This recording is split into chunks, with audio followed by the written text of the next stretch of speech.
t'aider avec vous étiez près de votre bouche. Alors, Dites vous. là c'est déjà en marche, non? Oui.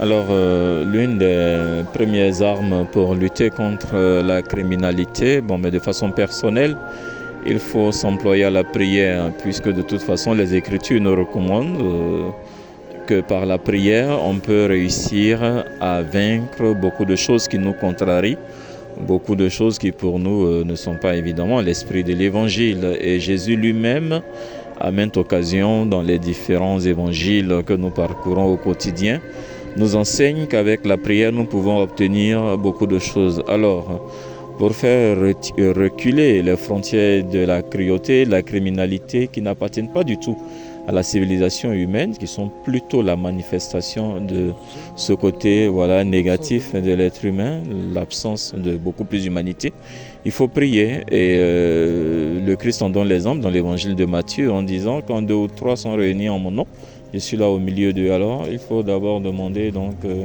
par la prière au Seigneur de nous aider à trouver des solutions. Deuxièmement, c'est sûr qu'aujourd'hui, pour faire reculer la criminalité, la cruauté, je crois que la société doit pouvoir se recentrer sur certaines valeurs que nous n'avons plus. La solidarité dans les familles, l'éducation portée par les familles, les valeurs que les parents doivent enseigner et transmettre. Ça se passe d'abord dans un premier cercle, c'est la cellule familiale. Alors, si les valeurs ne sont pas enseignées, si les valeurs ne sont pas transmises, l'école ne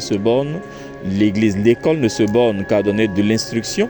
Or, ce doit être les deux, l'éducation et l'instruction. Aujourd'hui, on a l'impression que nous vivons dans un monde où l'école a tendance à instruire, donc à donner des moyens techniques, intellectuels, et non à bâtir des hommes et des femmes. Et je pense que ce doit être l'un des maux, l'une des faiblesses de notre siècle contre lesquelles on doit lutter. L'école est laïque, hein? L'école est laïque, mais il y a aussi l'école catholique. Mais de toute façon, même si l'école est laïque, je l'entends bien, mais à l'école, on doit pouvoir éduquer. Mais moi, je viens d'Afrique, je viens d'un continent où, à l'école, nous sommes instruits, mais on nous transmet des valeurs éducatives, comment se tenir avec des aînés, le respect. Ça ne demeure pas seulement, un ouvrage que les familles font. À l'école, on nous enseigne à respecter, on nous enseigne des valeurs qui bâtissent l'homme. C'est très important. Aujourd'hui, c'est comme si on se permet de transmettre des techniques et de l'intellectuel pour bâtir les hommes. Il faut leur transmettre des valeurs aussi. Et quelles sont les valeurs que Jésus nous transmet le plus?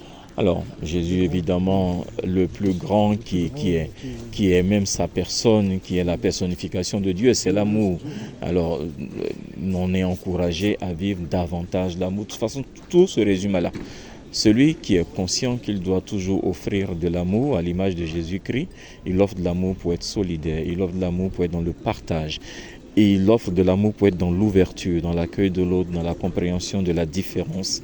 Il offre de l'amour pour savoir se maîtriser face à certaines situations de contradiction.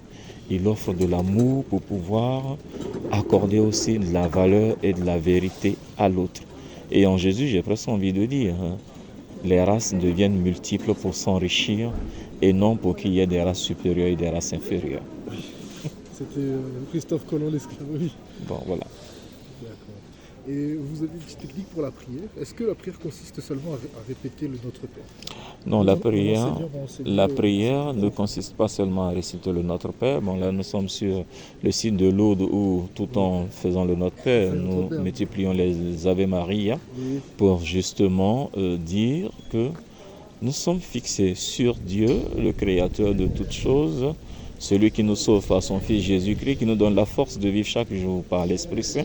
Et d'ailleurs, quand nous sommes inspirés, quand nous sommes très intuitifs pour prier, c'est parce que l'Esprit de Dieu nous habite. Et puis, dans notre prière, nous avons besoin de soutien, de personnes qui nous accompagnent sur ce chemin de fragilité, puisque nous sommes des êtres humains, nous sommes fragiles.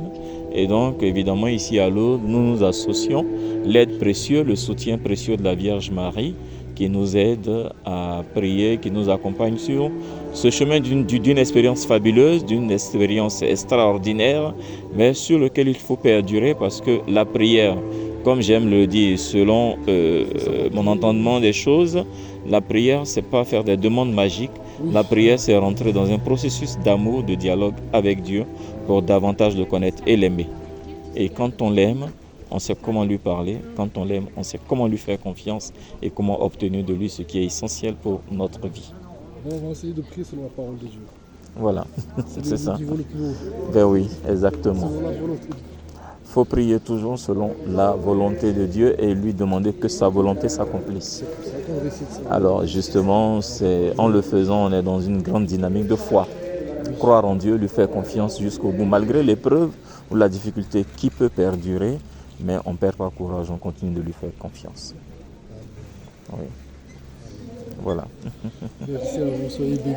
C'était le frère Alain.